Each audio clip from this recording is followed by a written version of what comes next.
So we are going to cover the 7th verse, or part of the 7th verse, 7th Pauri today. So let's just recap the previous Pauri, the 6th one.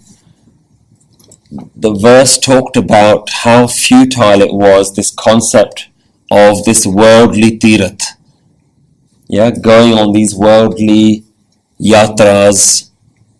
And Guruji introduces a completely new type of yatra.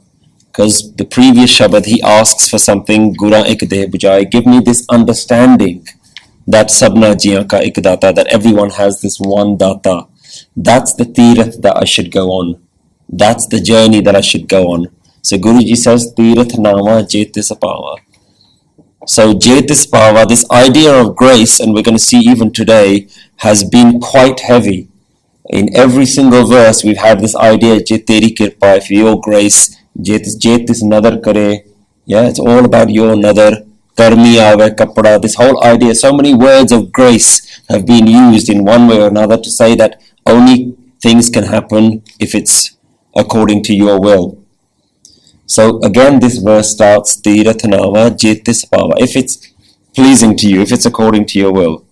Ven pane ki nai kari. Without your grace, what can I do?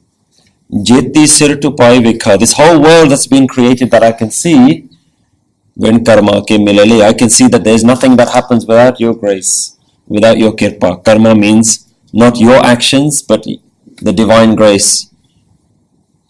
And we can even go into that. What do we mean by kirpa? What do we mean by nadar? What do we mean by your grace? Is the divine selective, who it gives and who it doesn't give to? What do we mean by that? When karma ke milale. And it says, if I do get your grace, mat vich ratan jawahar manik, then I will find all the rubies and jewels and diamonds within myself, within my own mind, within my own intellect. Mat vich ratan jawahar manik, je ik gur ki sikh suni. If I listen to what the Guru's instruction is, yeah, then it ends in again, Gura ek de bujai. Sabna jiyan ka ek data, so main sabna jai. But it starts off, the verse starts off by saying how futile the worldly tirath really is, and what a new definition of tirath is. What's the real definition of tirath? So in this verse, it goes one step further. Look how Guru Nanak Dev Ji has time and time again challenged the conventional thinking. Right from the very beginning of Japji Sahib, it starts by challenging conventional ways of practicing dharam, practicing religion. Socha soch na hove, je sochi lagwar, chup pe chup. All of those are challenging conventional thinking. Yeah? And even in Tirath Nama, it talks about the real way to do Tirath, not the common way of doing Tirath. Here, Guruji goes even further into other spiritual practices that are considered very high, very holy. If you can achieve these things, you must be someone great. So he challenges the people who are the most celebrated yogis, the most celebrated spiritual masters, and he's challenging their techniques. And he re-emphasizes this importance of grace again. So here it talks about Je Jug Chare Arja. The 7th verse, Je Jug Chare Arja. Je means if. Jug is talking about the 4 jugs. And we'll go into that concept a little bit.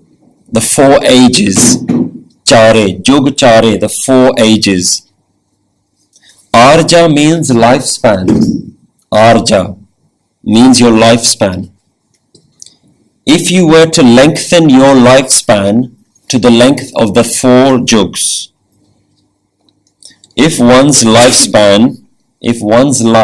spanned the entire 4 jugs. Je jug chare archa. So back in the days, Guruji's time, yogis would boast about this idea that they could extend their life. And we hear stories about people who've lived for 100, 200, 1,000 years, 10,000 years, yogis who have slowed their breathing down so much and controlled their breathing that they'll take 1 breath every year or something like that. And they really slow their breathing down. So this concept has always been around. The concept comes from the idea that breath isn't what keeps us alive. That the yogis have had this idea that behind the breath is life energy. Life energy is what keeps us alive. That life energy is called prana. So the yogis have had this idea, these mythical ideas, that prana is what you're made of, your life energy. And when you breathe in, you're not actually breathing in oxygen and air, you're breathing in life energy. And that life energy is being transformed, or transported rather, through the medium of breath. So when you breathe in, scientists will tell you that your body is taking in oxygen and breathing out carbon dioxide. But what the yogis say is that you're also breathing in life energy. And what they've learned to do, according to their mythology, is they've learned to slow the breathing down, but maintain the life energy. So they can say that we don't need the breathing, but we can just maintain ourselves on prana. In the same way, you have stories even today in India of people who say that they've stopped eating altogether. These great sadhus who say that we have no need for food at all. Why? Because through breathing, we're getting all the energy we need. Again, it goes back to this prana concept. And then this technique is being addressed, Pukhya Pukhana Uttari. Yeah, this technique. So Guruji's talking about the techniques that have been around.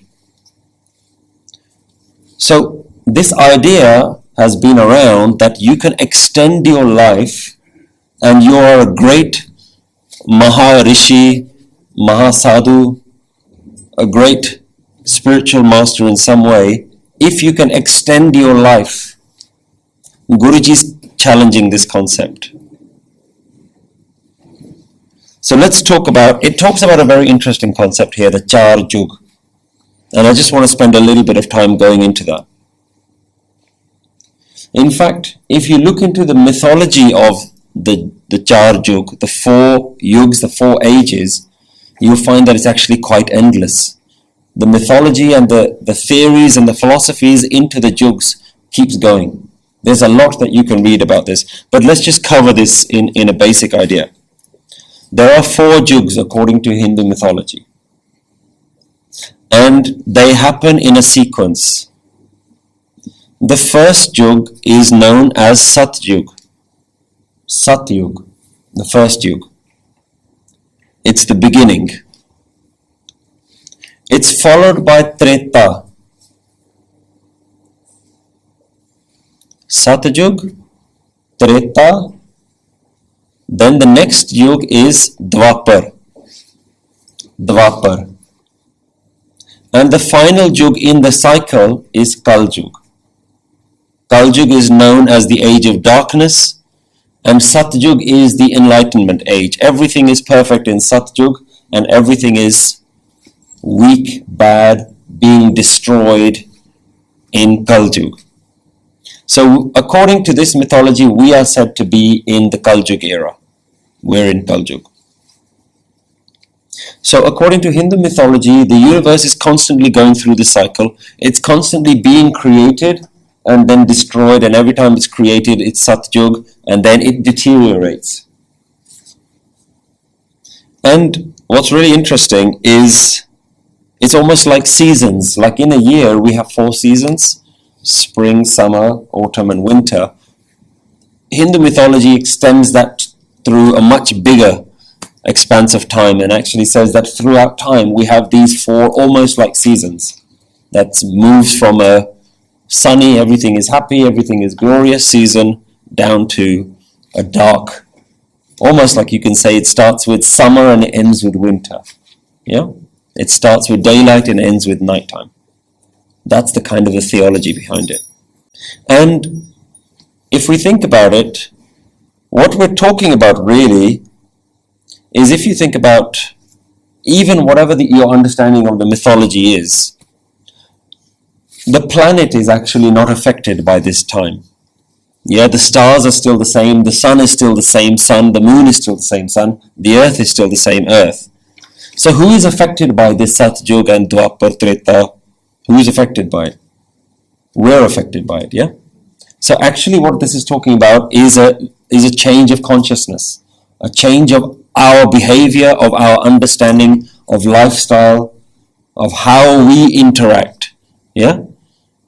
There's nothing that says that in Satyug that the sun was shining brighter or anything like that. The sun is still the sun, the moon is still the moon. So really it's something that affects us, humans. And it also says, there have been also studies done as to when does Satyug start, what is the duration of Satyug, and this is where it gets quite complicated. The more and more you read into it, the more debates you'll find, the more people will argue one way or the other that there's Satyug is like this, it's like that.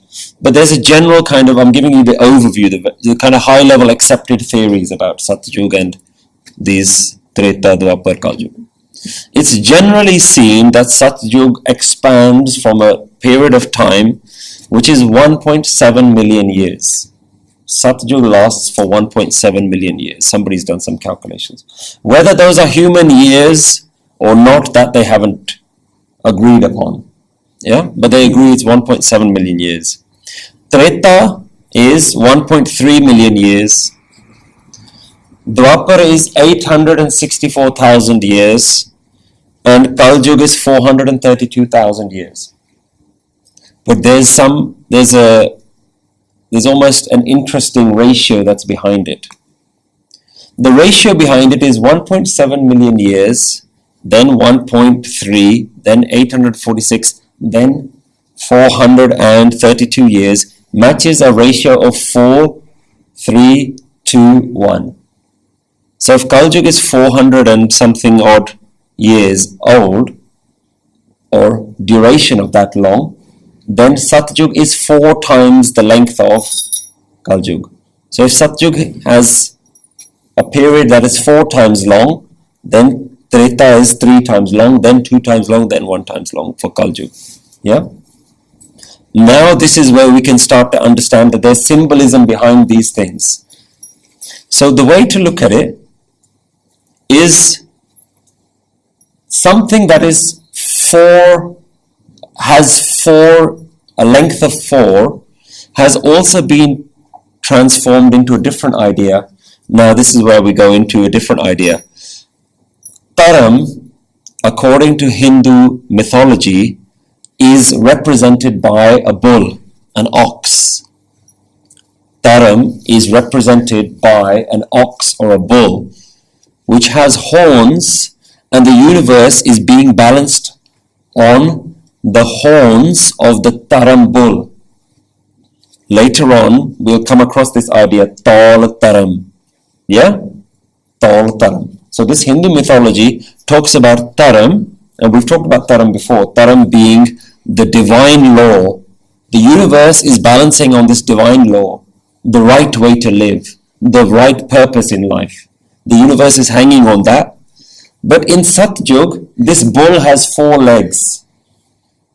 Treta is where the word 3 comes from. Treta, tre. In Treta, one of the legs is lost. So the bull is balancing now on 3 legs. Dwapar is where the word 2 comes from. Dva. We talk about Dvat. Dva. It's where we even get the word 2 from. In Dwapar, the bull has lost another leg. So now the universe is not hanging on as much Taram as it was in Treta, and certainly not as much as it was in Satyug. So humanity is now less in Taram, less behaving according to Tarmic rules. And in Kaljug, there's only one leg left that this bull of Taram is standing on. So we're hanging on by a thread. There's hardly any Taram left on the earth, according to this mythology. In Satyug, everybody lived in Taram. Everybody, there was no stealing, there was no crime, according to this kind of almost a romanticized fantasy of Satyug, that there was a time when people lived like this. Yeah? So that's why we get the words Treta, 3 legs, Dwapar, 2 legs, and Kaljug now has 1 leg. What those 4 legs of Taram are debated within Hindu mythology. Some say one of the legs is truthfulness, some say one of the legs is daya, compassion, one of the legs is contentment. What these four legs are, that's being debated. Some people have named them, and some of the Veds name the four legs, some of the Veds name different four legs. But the general idea is that there is this kind of sturdiness in Satyug, that the Satyug is balanced. The universe is very balanced in Taram. There's a lot of Taram in the universe. Now let's go to other concepts. I'm trying to bring a lot of different things that you might have heard of. It's almost all nicely wrapped around in this Jugs concept. So you have to understand this. In order to understand Hindu mythology, you have to understand this. Because Satyug was this perfect age, and again, there's not that much clarity why Satyug comes to an end. But it comes to an end after a period of time. It's like his time came to an end and then Treta came. There was no need for any avatar. There's no need for any incarnation of the divine. It's like everybody is an avatar. Because one of the legs of Taram is dropped, then you get to Treta. There's a need now. People are not behaving as they should. There's lots of war between big kings. Ego starts coming into place. Yeah? And because of this, it says that in Treta Yug, Ram has to be born. So the whole story of Ramayana happens in Treta Yug. There is a need for a character like Ram to be a beacon of light, a symbol of what Taram should be like, what mankind should be like. And this is why in Hindu mythology they call Ram the perfect man. So he is the example of the perfect man in Treta Yug. In Dwapar Yug, Krishna is the avatar. And the whole story that you might have heard of Mahabharata, that happens in Dwapar Yug. So no avatar in Satyug. Ram is the avatar in Treta. In Dwapar, it's Krishna. The whole story of Mahabharata happens there. So Krishna is like the ideal example of how we should be, the ideal Lord. Everybody looks to Krishna, and the whole Gita, the Bhagavad Gita, is set around the teachings of Krishna. And it says that the Dwapar age comes to an end at the end of the Mahabharata story. When Krishna feels his time is done, he leaves the earth. The moment he leaves the earth, that's the start of Kal Yuga. And according to Hindu mythology, that's where it all ends. Now we're in Kal Yuga. It's all going downhill from here. Now you can understand when Gurbani talks about Kal Taran Guru Nanak Aya. So according to Sikh philosophy, if this Yugs exist, it says, okay, we're in Kal Yuga, but the avatar of Kal Yuga is Guru Nanak. Guru Nanak is the avatar of Kal Yuga. He is the one that will save us and show us how to live in Kal Yuga. And what does Guru Nanak Dev Ji say is the way to live in Kal Yuga? What is his teachings? His teaching is song, praise. Yeah? Kal Yuga mein Kirtan Pradhana.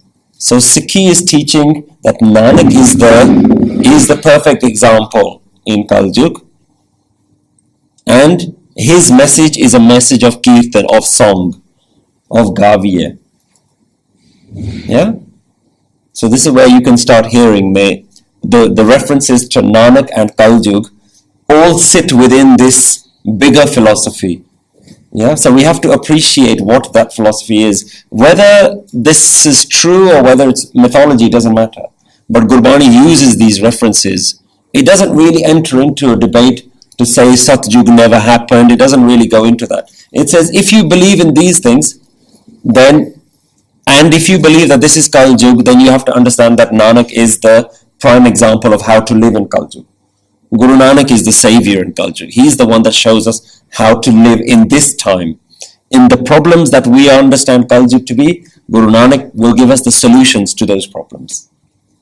Kal Taran Guru Nanak Aya. To swim us across, to save us across in Kal Yuga, Nanak has come to the world.